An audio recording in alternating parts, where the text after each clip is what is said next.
Magandang araw po. Ito po si Rene Bay. Pag-usapan ho natin ngayon tungkol ho dito sa may mga chismis daw patungkol ho dito sa ating Pangulo na isang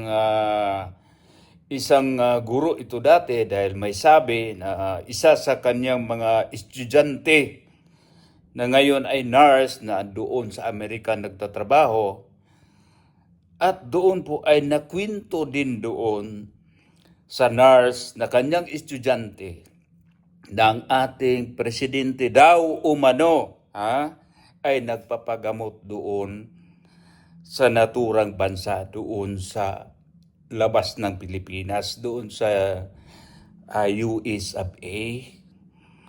Kaya dito po mga kabayan, hindi naman natin dinadasal, hindi naman tayo nasisiyahan sa mga kaganapan o nagaganap sa buhay ng ating Pangulo kahit nabubuisit na tayo na ang bagal ng kanyang mga ginagawa at saka kanyang mga amuyong dyan ay na mapagsamantala sa kanyang kahinaan.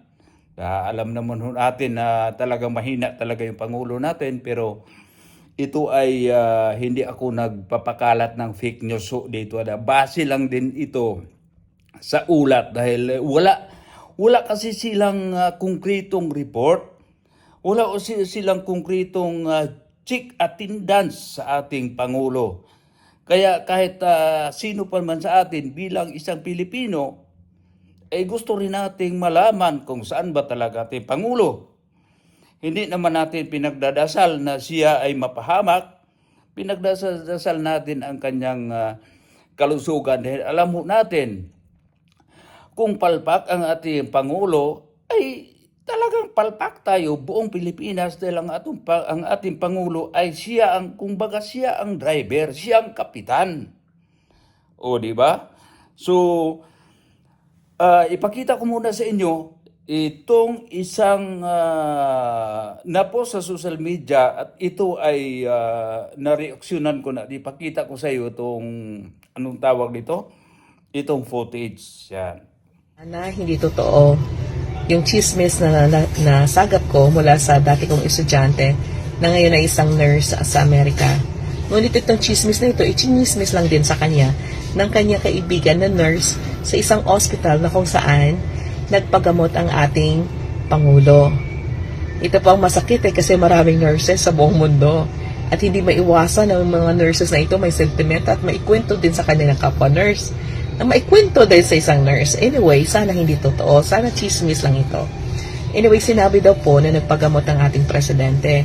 Ang presidente na po ay may malubhang sakit na medyo mahirap na po gamutin. At miracle na po kung siya ay magsusurvive hanggang 2028. Ang tanong, bakit nga po ba ang ating gobyerno, hindi sila nagdi-disclose ng totoong kondisyon ng ating presidente? Bakit antayin pa nila na makarma? 'Di ba? Hindi libre naman po ang pagsisisi. Lalo na kung yung iyong kondisyon ay hindi na maganda, pwede naman pong sabihin sa taong bayan, handa po kaming makinig. Kung ano man po mga pagkukulang ng ating Pangulo, handa po kaming tanggapin yon.